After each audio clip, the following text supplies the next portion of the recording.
Buenos días, amados hermanos, que el Señor les bendiga.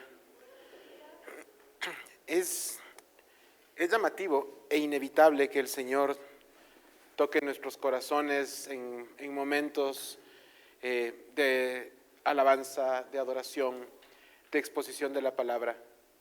A mí me emociona profundamente ver las lágrimas de corazones que se han humillado ante Dios y de que reconocen su señorío, su grandeza y su poder.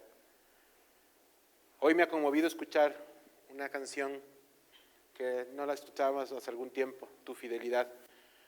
Un himno antiguo para nosotros, para los que estamos ya varias décadas en esta iglesia.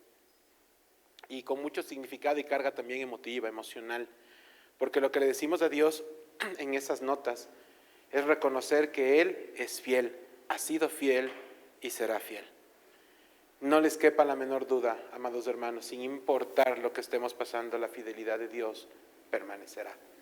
Les invito, amados hermanos, a que abramos nuestras Biblias para arrancar el mensaje de esta mañana en el Evangelio de Lucas, por favor. Vamos a continuar con nuestro estudio expositivo y sistemático de la palabra de Dios en el capítulo 8 del Evangelio de Lucas, versículos 4 al 15. Es una porción bíblica muy popular, muy conocida, muy estudiada. Pero vamos a ver qué es lo que el Señor tiene para nosotros hoy. Conforme lo vamos encontrando, les invito a que nos pongamos de pie, por favor. Lucas capítulo 8, Evangelio de Lucas capítulo 8, versículos del 4 al 15. Dice la preciosa palabra del Señor. Juntándose una gran multitud y los que de cada ciudad venían a él, les dijo por parábola: el sembrador salió a sembrar su semilla, y mientras sembraba, una parte cayó junto al camino, y fue hollada, y las aves del cielo la comieron. Otra parte cayó sobre la piedra, y nacida se secó porque no tenía humedad. Otra parte cayó entre espinos, y los espinos que nacieron juntamente con ella la ahogaron.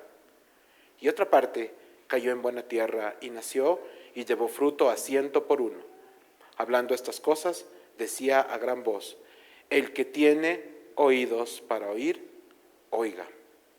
Y sus discípulos le preguntaron diciendo: ¿qué significaba esta parábola? Y él les dijo: a vosotros os es dado conocer los misterios del reino de Dios, pero a los otros por parábolas, para que viendo no vean y oyendo no entiendan. Esta es pues la parábola.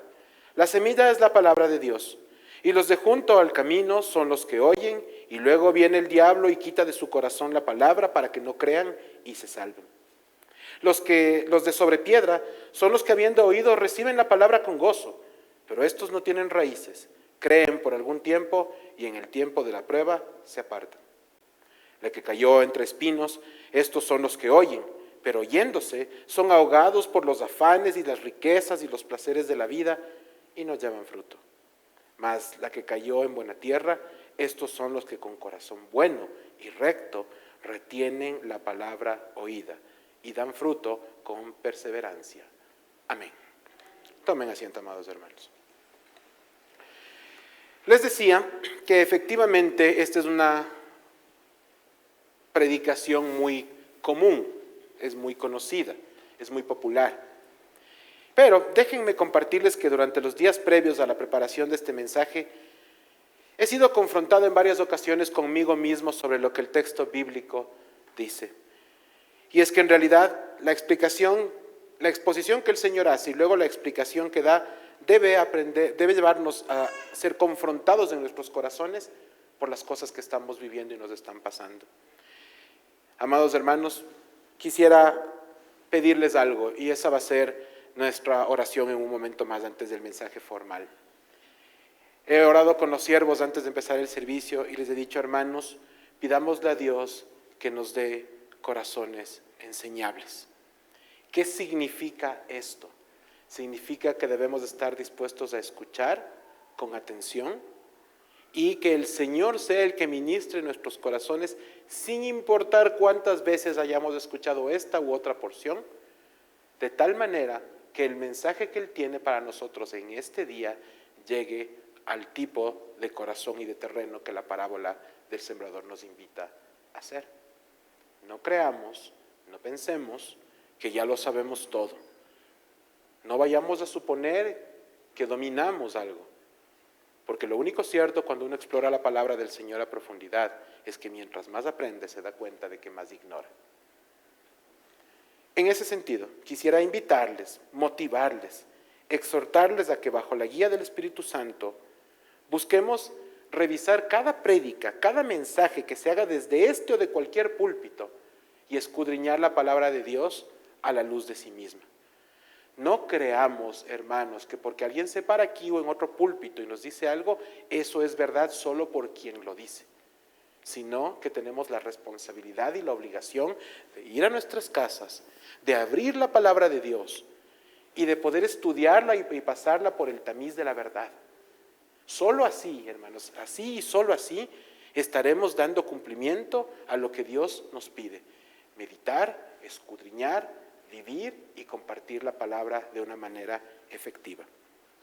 Venga, traiga su Biblia, su cuadernito de apuntes, tome nota, vaya a casa y tome un tiempo para revisar esas notas. Llévese algo que le motive a discutir en su casa, a compartir en la mesa. Y cuando hablo de discutir no lo hago en el sentido latinoamericano que es de tener contienda, sino en el sentido anglosajón, que es conversar, que es de partir, que es de exponer. Porque la verdadera edificación no viene de la contienda, sino del corazón que enseña y aprende en humildad.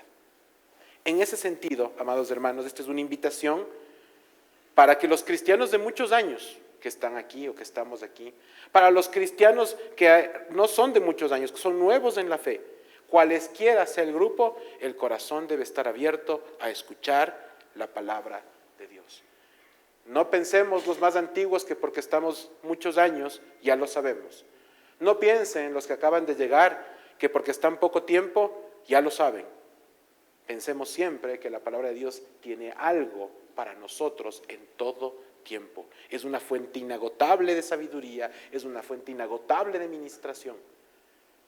Si usted está aquí sentado en este momento, al igual que yo compartiendo con ustedes, Dios tiene un propósito para lo que tenemos que decir y también para lo que tenemos que escuchar. Amados hermanos, es mi oración que no solo hoy sino en adelante estemos dispuestos a decirle al Señor lo mismo que Job afirmó en el libro de Job capítulo 42, 5, solo para que lo tengan presente. De oídas te había oído, mas ahora mis ojos te ven. Porque solo así Dios transformará nuestras vidas a la estatura de Cristo. Oremos para que el Señor nos dirija hoy. Padre de bondad, gracias por esta mañana y gracias por este tiempo. Gracias, Señor, porque tú tienes ahora para nosotros un mensaje que nos desafía no solamente en sí mismo, sino que además tiene un alcance mayor hacia la palabra en general. Y además, Padre Celestial, nos estás llamando a la reflexión y a la meditación profundas y permanentes de tu palabra. Señor, si hay tiempo en nuestras vidas para usarlo en otras actividades, con más razón debe haberlo para escudriñar tu palabra. Padre Santísimo, yo quiero pedirte por cada una de estas personas, por cada uno de estos hogares, para que en cada uno de ellos, en su seno, hayan espacios especiales y destinados a hablar de ti y solamente de ti, a edificarse como miembros de la familia grande que somos en la fe, Señor, y a dar testimonio a quienes les rodean. Guíanos, por favor, el día de hoy y que tu palabra, como decía mi hermano Eduardo, sea predicada únicamente para tu gloria y tu honor y edificación de este cuerpo. En Cristo Jesús, amén y amén. No quiero empezar, hermanos, de este mensaje compartiéndoles qué dice esta porción bíblica directamente, sino más bien compartiendo a ustedes lo que no dice. Hay varias formas de aprender, ¿verdad? Yo puedo exponer que esto es de color marrón o puedo decirles que esto no es negro, que esto no es azul o que esto no es rojo. ¿Sí? En ocasiones, entender lo que no es nos ayuda en mejor manera a comprender el fondo de lo que queremos tratar. Esta parábola, amados hermanos, no está cuestionando la salvación por gracia. ¿Sí? Hay algunas personas que no creen en la gracia de Dios, como lo hacemos nosotros, y que cuestionan el Evangelio y la gracia desde esta porción, porque dicen, mira, aquí dice que algunos eran cristianos y luego dejan de ser. ¿Sí? Esta mañana en la clase de formación bíblica, yo les invitaba cariñosamente a todos los hermanos que estábamos allá, a que estudiemos la palabra y entendamos que la palabra no se contradice nunca. Y que cuando nosotros encontramos ciertas cosas que parecieran, y subrayo, parecieran, ser contradicciones, lo único que necesitan es ser profundizadas un poquito más. ¿Para qué? Para que de esa forma sepamos que lo que Dios ha hecho es perfecto, porque lo es, y que Él no se contradice a sí mismo nunca, sino que lo que necesitamos es profundizar en las Escrituras y entender que Dios siempre es. ¿Sí? Por ende, si esta parábola no está cuestionando la gracia, tampoco está hablando que las personas que siendo cristianas dejan de serlo, porque eso no es verdad. ¿Sí? Nadie pierde la salvación, hermanos, no. Tampoco se habla de que la gente pueda discrecionalmente decirle a Dios que sí, como si nosotros pudiéramos preparar nuestros corazones para decirle, a ver, ahora sí quiero, Señor, ven. ¿Sí? Ninguna de las dos cosas es real y lo vamos a ver a la luz de la palabra. ¿Sí? Entendamos, amados hermanos, que todos estamos aquí por gracia y misericordia de Dios. No le elegimos nosotros a Él, sino que Él nos eligió a nosotros, dijo el Señor Jesucristo en el Evangelio de Juan. Y esa verdad sigue siendo una verdad absoluta y lo será siempre. Por eso a nosotros nos llaman pueblo escogido de Dios. ¿Sí? Y nosotros no podríamos ser pueblo escogido si nosotros le escogiéramos a Él, ¿verdad? ¿Sí? Solo para darnos cuenta de por dónde va este asunto. ¿Sí? No creamos lo que no es. En este punto es importante que consideremos lo siguiente, amados hermanos. Las verdades fundamentales de la Biblia son claras y respaldadas por varias porciones distintas de la misma palabra. Esto quiere decir que resulta imposible que nosotros encontremos porciones que van a confrontar una con otra, ¿sí? Sino que por el contrario van a apoyar, van a sostener una afirmación y nos van a ayudar a estar firmes, juntos, unánimes en la palabra y el estudio de la misma. Si encontramos, como les decía yo, una porción que aparentemente esté contradiciendo algo, nosotros tenemos que profundizar un poquito más. ¿Sí? Tenemos que saber cuál es el contexto del libro, el contexto del párrafo, de la palabra como tal. Eso es lo que nosotros llamamos hacer una exégesis del texto, es decir, extraer la verdad expuesta en la palabra. En ese sentido, amados hermanos, es claro y evidente que las doctrinas como la salvación de la gracia y la predestinación no son desmentidas por esta porción bíblica, porque ya vamos a ver qué efectivamente es. Y eso es lo que nos va a dar la antesala para preguntarnos, ok, si no desmiente la predestinación, si no desmiente la salvación por gracia, ¿qué nos dice? ¿Sí? Y es eso justamente lo que vamos a ver el día de hoy. Con sus Biblias abiertas, por favor, les invito a que además, aparte de Lucas 8, tengan a la mano el Evangelio de Marcos capítulo 4 y el Evangelio de Mateo capítulo 13. ¿Por qué? Porque la parábola del sembrador no está solamente en Lucas, sino que está en 3 evangelios, Mateo, Marcos y Lucas. Solamente el Evangelio de Juan no menciona esa parábola. Bueno, técnicamente el Evangelio de Juan no hace referencia a ninguna. En este sentido, ¿sí? Vamos a tener abierto esto porque cada evangelio nos aporta algunos elementos importantes dentro de esta narración. Estamos haciendo una reconstrucción de los hechos y queremos tener el panorama lo más claro posible. Versículo 4 del Evangelio de Lucas, que es el centro de la predicación. Juntándose una gran multitud, dice el Evangelio, y los que de cada ciudad venían a él, les dijo por parábola. 2 puntos, ¿sí?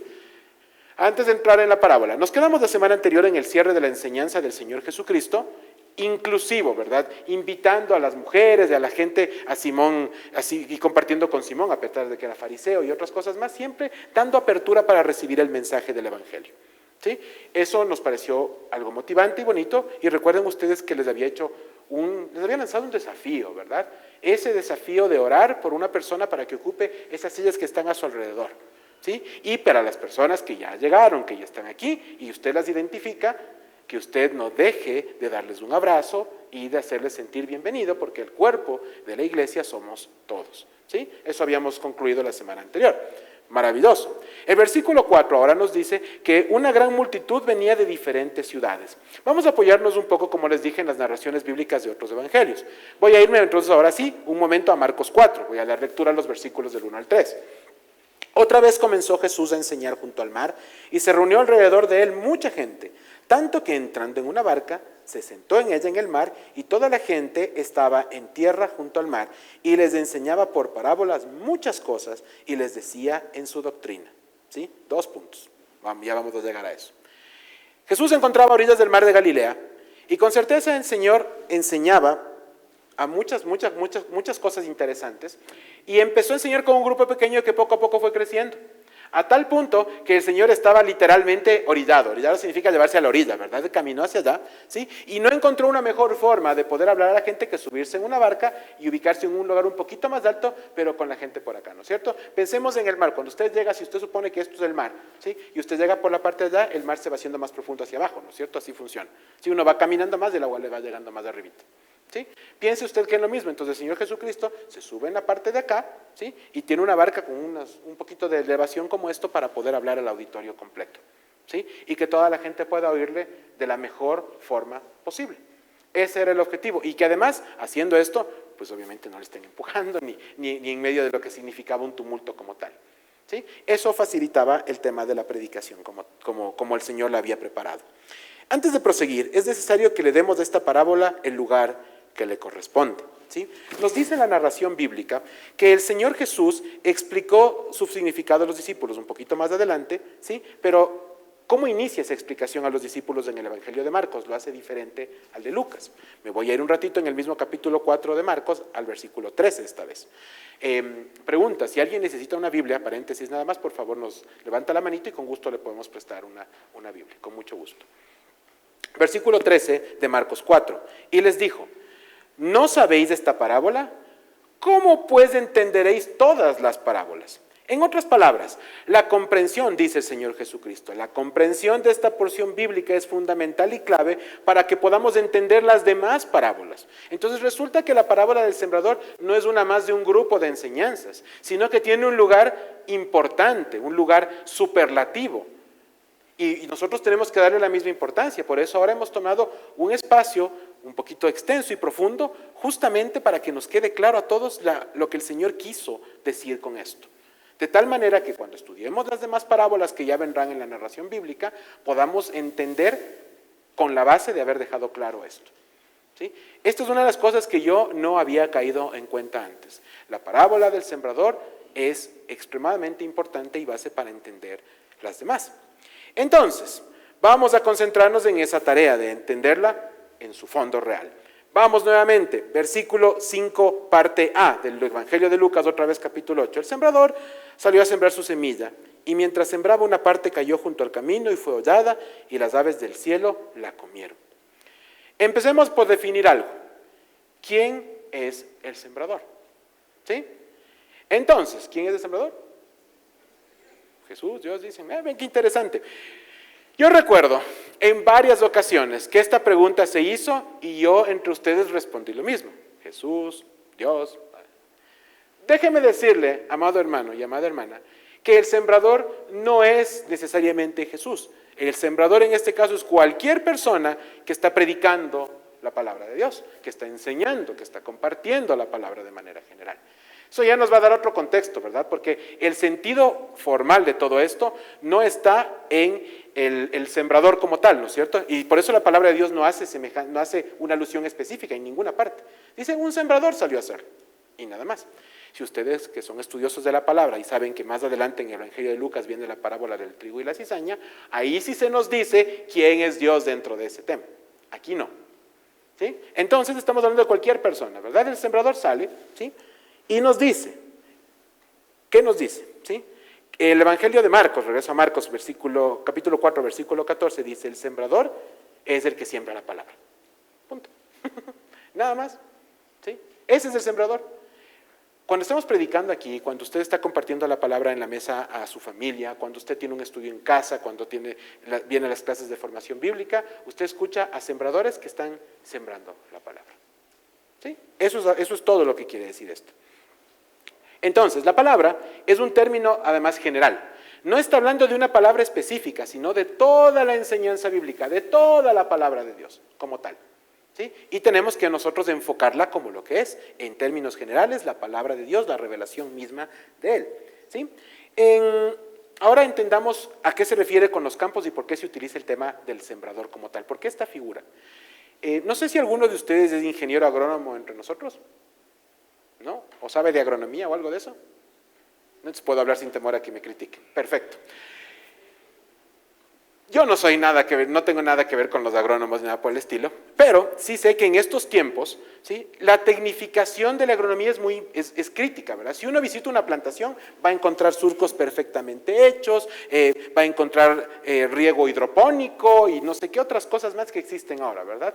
En los tiempos del Señor Jesucristo, la agricultura, la agronomía de manera general no era tan tecnificada. ¿Qué es lo que hacía entonces el sembrador? Había un campo abierto, el sembrador metía la mano en su saco de semillas y hacía esto. ¿Sí? No es que llegaba y sembraba bonita y les iba poniendo agüita, no, sino que empezaba a lanzar así. Eso es lo que hacían en ese tiempo. Los terrenos no eran los terrenos de este momento, ¿no es cierto?, en donde nosotros preparamos, abonamos y demás. Y nosotros tenemos una historia bien bonita con mi esposa con el tema de la siembra de nuestro árbol de limón. Para quienes han visitado alguna vez nuestra casa saben que ese árbol se demoró 7 años en dar un limón. ¿Sí? ¿Cuál es el tema con esto? ¿Sí? Los tiempos son de Dios, amén, yo estoy de acuerdo, pero también tenemos que reconocer que no somos agricultores y que no sabíamos que había que preparar la tierra, que había que abonar y hacer otra serie de cosas. ¿Sí? Luego fuimos aprendiendo sobre la marcha. Pero en los tiempos del Señor Jesucristo no se conocían estas cosas y simplemente se lanzaba a la tierra y donde caía pues había que ver si es que el terreno era bueno o no era bueno. ¿Sí? Y en la misma parcela había diferentes tipos de tierra. ¿Sí? Una era buena y otra no tanto. ¿Sí? Eso es lo que la parábola del sembrador está ejemplificando y por eso utiliza esta figura. Entonces, si avanzamos un poquito, viene la primera aplicación práctica de esto. El maestro, el predicador, la persona que comparte la palabra, desconoce cuál es el tipo del terreno en donde está lanzando la semilla, en donde la está plantando. ¿Sí? En este momento, por gracia de Dios y no ninguna otra razón que no sea gracia, estoy predicando al frente de ustedes, pero yo no sé cómo son sus corazones. Yo no veo corazones. ¿Sí? No puedo ver ni el mío mismo, peor el de alguien más. Entonces, entiendo que ese es algo de la obra que Dios hace, y Dios sabe cómo está su corazón y el mío en este momento, solo Él. Pero mi labor no es sentarme a cuestionar cómo está su corazón, sino entregar la palabra y dejar que Dios haga lo demás. Y entonces, ¿a qué se refiere todo esto ahora que estamos claros? El Señor nos plantea de una manera muy clara cuáles son los roles y responsabilidades de cada uno. Y por si se nos quedara no claro, vamos a ir a la primera carta a los Corintios, capítulo 3, versículos del 6 al 9. Epístola a los Corintios, la primera, capítulo 3, versículos del 6 al 9. Dice Pablo a los Corintios: yo planté, Apolos regó, pero el crecimiento lo ha dado Dios. Así que ni el que planta es algo, ni el que riega, sino Dios que da el crecimiento.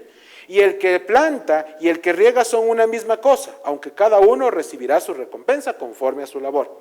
Porque nosotros somos colaboradores de Dios y vosotros sois labranza de Dios, edificio de Dios. ¿Sí?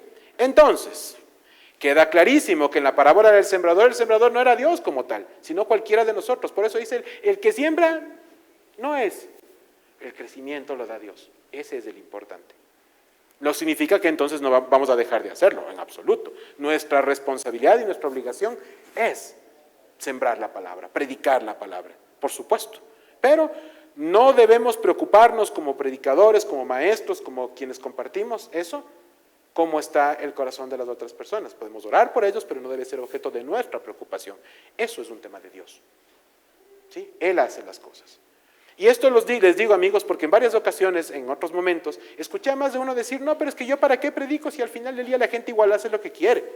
¿Para qué enseño si al final del día no entienden? No, nuestra obligación es enseñar, es predicar, es compartir. Punto. ¿Sí? Como dice la canción de los niños, en el juego de Juan Pirulero, cada cual atiende su juego. ¿Sí? Y nosotros tenemos que hacer el nuestro. Por lo tanto, asumamos la responsabilidad. Y aquí además una nota al pie. Sí, la predicación es un llamado de ciertos hermanos, sí, la enseñanza formal es un llamado de otro grupo de hermanos, pero el compartir el evangelio con la gente es tarea de todos. ¿Sí? Amigos, escúchenme bien, cuando llegue el momento de rendir cuentas al Señor, todos ustedes y yo también seremos pesados y seremos medidos por las oportunidades que tomamos para compartir el evangelio con los demás. ¿Sí? Y no solamente de boca, sino también de hecho. Atentos y por favor anótelo y medítelo. ¿Sí? Así, entonces, el Señor dice, con esto claro, les voy a presentar 4 tipos de terreno. A saber, versículos 5b, o la segunda parte del b hasta el 8, voy a nombrar el 5 completo para que sea sencillo, en Lucas 8. El sembrador salió a sembrar su semilla y mientras sembraba una parte cayó junto al camino y fue hollada y las aves del cielo la comieron. Otra parte cayó sobre la piedra y nacida se secó porque no tenía humedad. Otra parte cayó entre espinos y los espinos que nacieron juntamente con ella la ahogaron.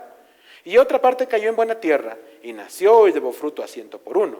Hablando estas cosas decía a gran voz, el que tiene oídos para oír, oiga. Notita interesante, en el Evangelio de Marcos, capítulo 4, la parábola del sembrador tiene aproximadamente 20 versículos. En esos 20 versículos, la frase el que tenga oídos para oír, que oiga, se escucha en 8 o 9 ocasiones. ¿Sí? Acá se menciona una vez. ¿Por qué es importante?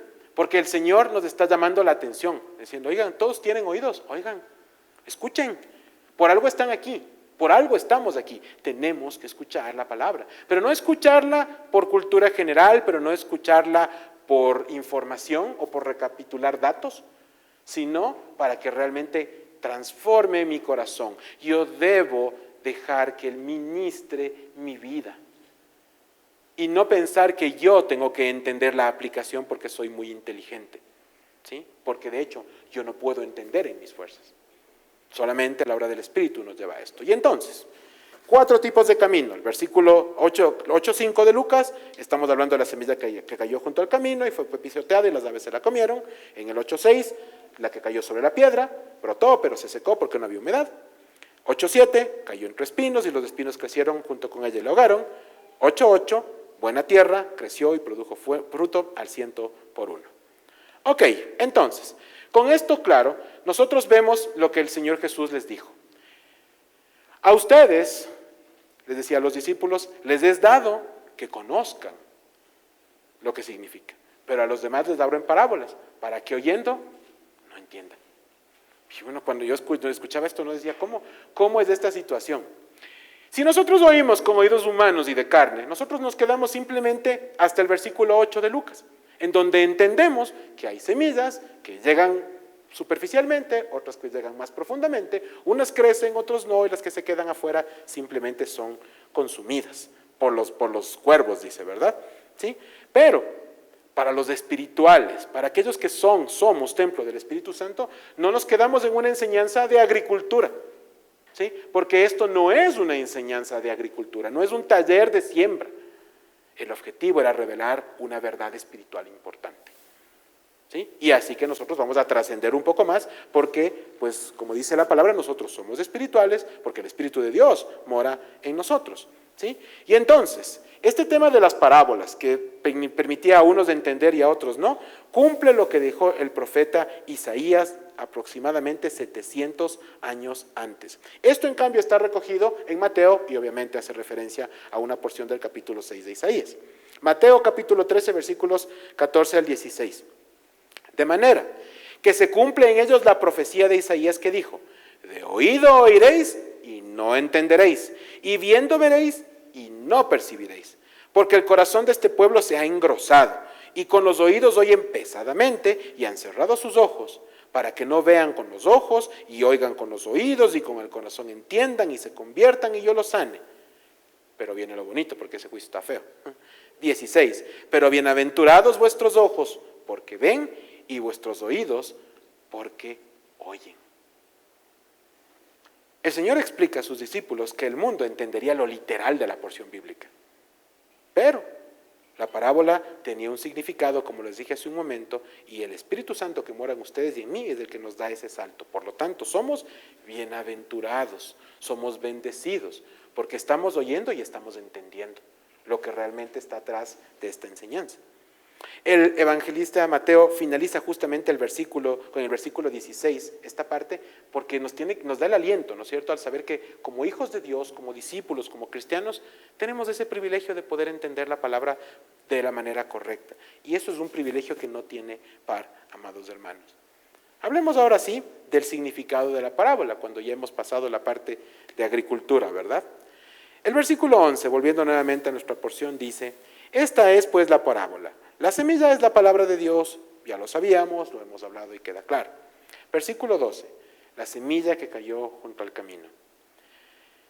Se refiere, hermanos, ¿a qué? Versículo 12, y los de junto al camino son los que oyen, y luego viene el diablo, miren que hablaba de cuervos en la parte, ¿no? Ahora ya sabemos quiénes eran los cuervos, ¿no? Y quita de su corazón la palabra para que no crean y se salven. No creen ni se salvan. Entonces, se refiere a ese suelo, a ese pedazo de tierra que se ha compactado. No sé si ustedes alguna vez han ido por lugares donde la tierra está compactada, se vuelve, y yo les iba a decir originalmente en la prédica, tan duro como el cemento, pero ya me corrigieron diciéndome era casi tan duro como el cemento, no es tanto. ¿Sí? Por ahí me hablaron de alguna palabra medio extraña también, que la verdad, ya mejor no voy a repetir, voy a decir alguna cosa que no es. Entonces, ¿sí? El tema aquí es entender que hay suelos que por características físicas o del entorno llegan a compactarse de tal manera que siendo tierra, porque lo siguen siendo, se convierte en algo duro, liso, difícil de penetrar. ¿Sí?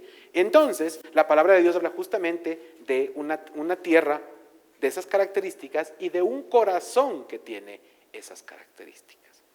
¿Sí? No siempre fue así, pero pudo llegar a serlo por diferentes causas o razones. Y entonces la palabra de Dios es esparcida sobre ese suelo, y si nosotros no podemos dejar nuestra huella ahí, ¿ustedes creen que una semilla que pesa menos de 1 gramo va a poder penetrar en eso? Absolutamente no, porque no es un terreno adecuado para recibir esa semilla. Entonces, ¿qué es lo que pasa? Que queda desperdigada como si nosotros la lanzáramos aquí. ¿Sí? Han ido ustedes a la plaza de San Francisco, ¿verdad? Y si ven cuál es el deporte de algunas personas, lanzan arroces y aparecen un montón de palomas, ¿verdad? ¿Sí? ¿Alguno de esos arroces va a llegar a crecer alguna vez entre los adoquines de San Francisco? Jamás. ¿Sí? Eso no va a pasar, se quedan ahí. El objetivo no es sembrar, sino dar de comer a los aves. Pues en este caso, tal vez el objetivo del sembrador no era dar de comer a las aves, pero su semilla cayó en un lugar en donde simplemente no germinará. Y entonces, así como el suelo se compacta, el corazón muchas veces también se compacta, amados hermanos. Los corazones se endurecen.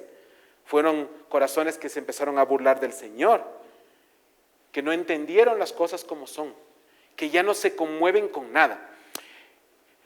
Durante esta semana escuché un mensaje del predicador inglés Charles Spurgeon.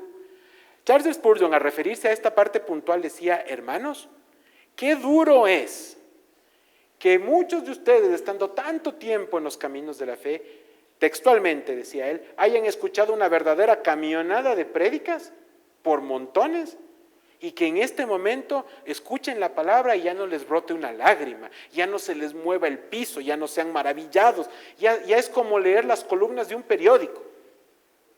Qué tristeza que eso pueda pasar en los corazones del ser humano, donde ya nada nos conmueve. Por eso empecé este mensaje diciéndoles: hermanos, qué lindo, a mí me conmueve el corazón ver lágrimas en la alabanza, en la predicación, porque eso significa que Dios está topando corazones, que está ministrando vidas. Y eso significa que tenemos junto a nosotros corazones de carne, que están sintiendo. Eso es lo que Dios quiere. Dios no quiere corazones perfectos e indolentes.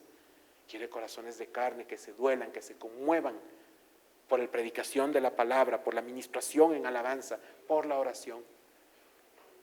El Señor ve cada una de nuestras lágrimas, hermanos, que pueden ser de muchas naturalezas, pero que han tenido un factor en común: han sido ocasionadas por la ministración del poder de Dios.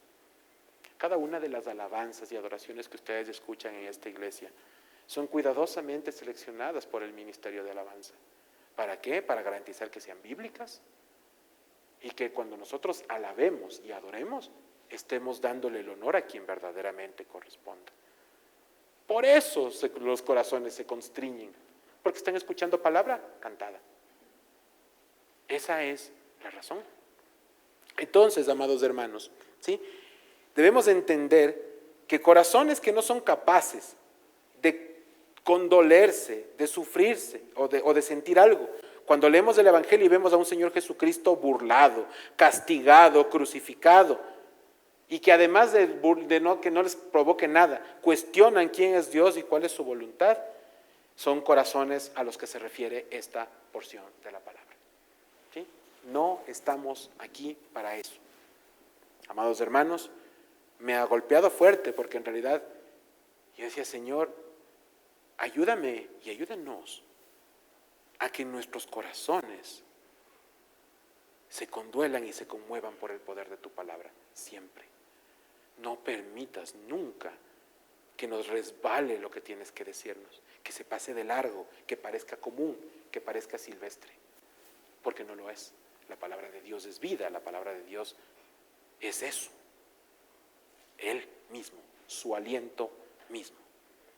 Y entonces, con ese tema claro, avanzamos al siguiente punto, versículo 13. La semilla que cae sobre la piedra.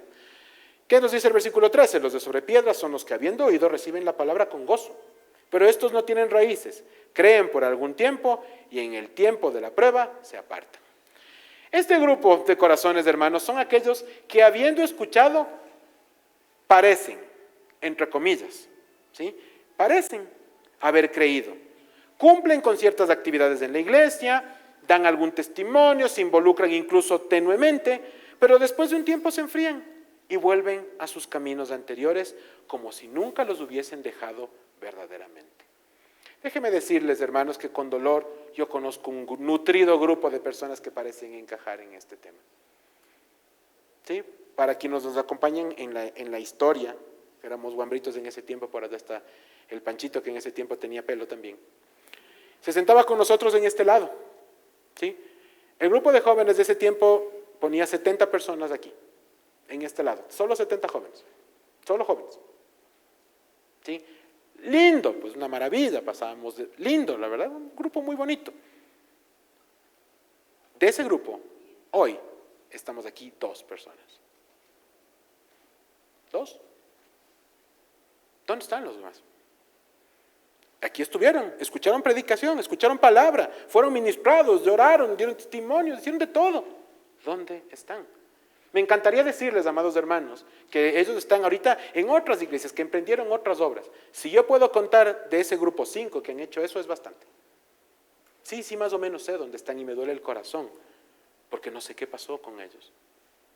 Y ahora, recién hoy, 20 años después, entiendo que la siembra cayó en un terreno de estas características, en donde la humedad no llegó y no pudo germinar ni pudo crecer para dar fruto.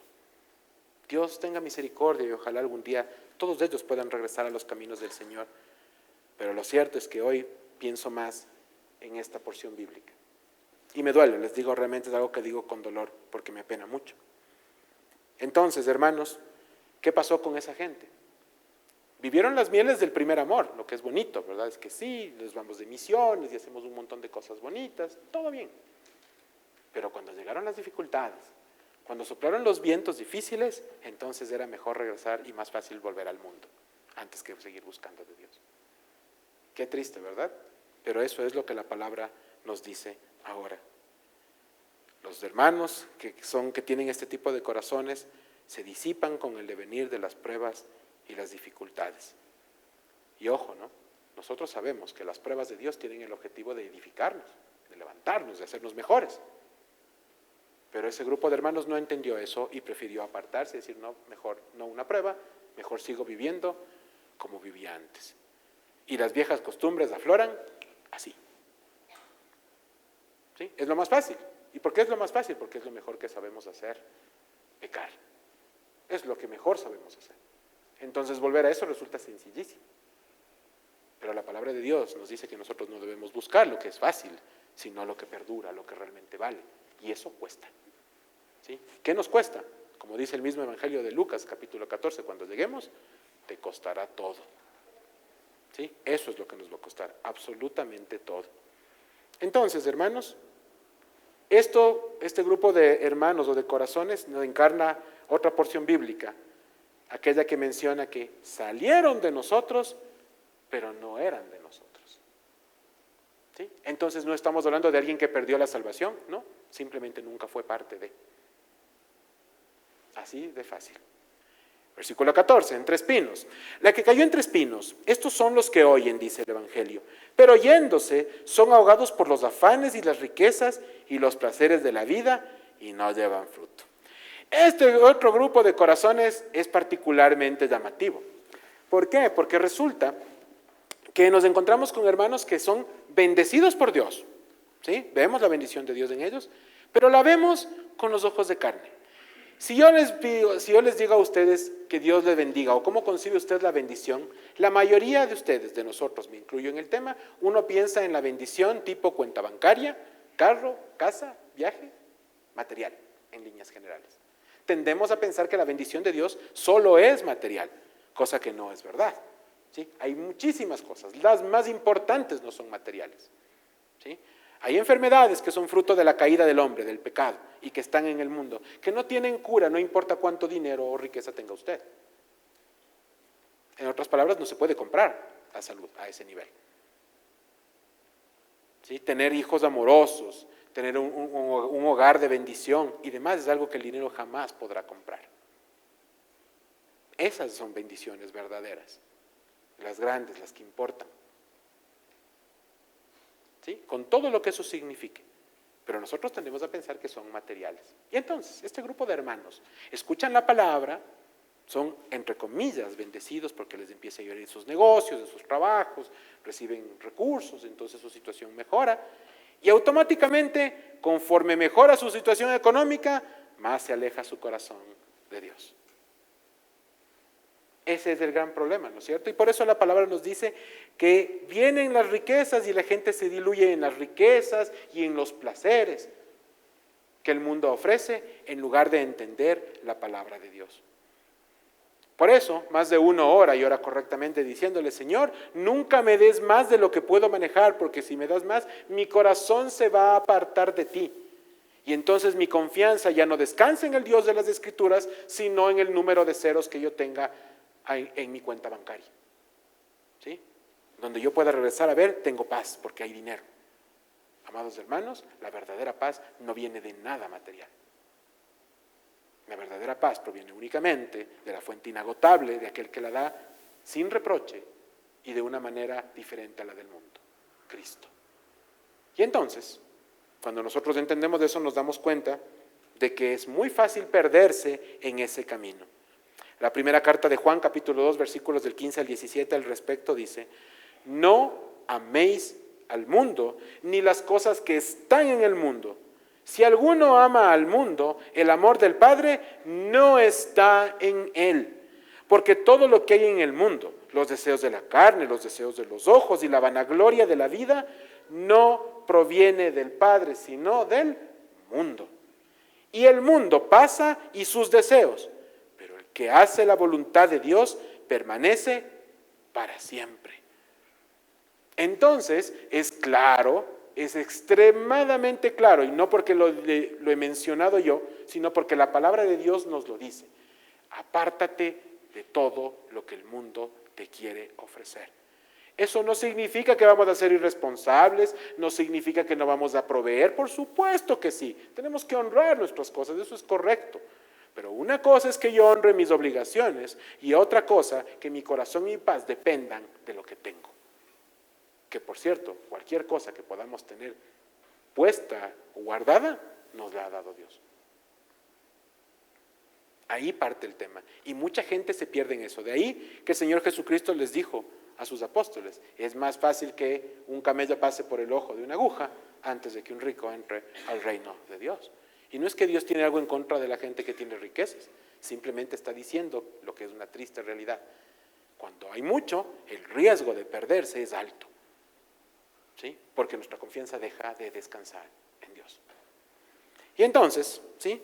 De nada sirve, como dice la palabra, haber ganado al mundo si hemos perdido nuestra alma. Y es importante, hermanos, que aprendamos a entender entonces que las cosas del mundo, cuando Dios nos las da, son solamente medios, nunca un fin, jamás el fin. Y entonces, claro, somos mayordomos, llamados a administrar la multiforme gracia de Dios, está bien, pero para la gloria de Él y descansando en Él, con la mirada puesta en Él. ¿Sí? La mayor herencia que podemos dejar a nuestros hijos es una vida piadosa y de testimonio, no una cuenta de banco. Entonces, esto nos lleva a la siguiente parte, versículo 15. La parte bonita de esto, la buena tierra. ¿Sí? Mas la que cayó en tierra buena, estos son los que son de corazón bueno y recto, y retienen la palabra oída y dan fruto con perseverancia. Este grupo de corazones son aquellos que habiendo solamente, o más bien, que habiendo sido al principio como cualquiera de los tres anteriores, son transformados por el poder de Dios para poder ser tierra buena. Y subrayo esto, la tierra buena no se hace a sí misma, ¿sí? No aparece de la nada, es Dios quien prepara nuestros corazones para recibir el Evangelio, ¿sí? No es que nosotros mismos decidimos tener corazones abiertos a la palabra, sino que Dios nos transformó y entonces vino la palabra y entonces nos transforma. Ese es el orden correcto. La obra es, ha sido y será de Dios única y exclusivamente. ¿Cómo lo sabemos? Porque es el Espíritu Santo el que se encarga de ese rol. No sé si ustedes algún rato han visto en perspectiva la obra de Dios, ¿no es cierto? Toda la parte del Antiguo Testamento de la creación y demás está a cargo de Dios Padre, obrando para gloria del Hijo, ¿no es cierto? Porque para Él han sido hechas todas las cosas. Luego viene el Evangelio, en donde el Hijo viene y asume su rol redentor y cumple con todo su ministerio, muere y resucita por nosotros. Y luego viene el tercer acto, el Espíritu Santo. El Señor Jesucristo les dijo a sus apóstoles que a nosotros nos conviene que Él se vaya, porque solamente si Él se va, vendrá quien nos va a dar consuelo. ¿Y por qué era importante que nos dé consuelo? Porque Juan 16:8 dice al respecto del Espíritu Santo, y cuando Él venga, convencerá al mundo de pecado, de justicia y de juicio. Sin el Espíritu Santo es imposible tener conciencia de pecado. Ni tampoco podemos hallar salvación, ni podemos ser redimidos, ni podemos entender nada.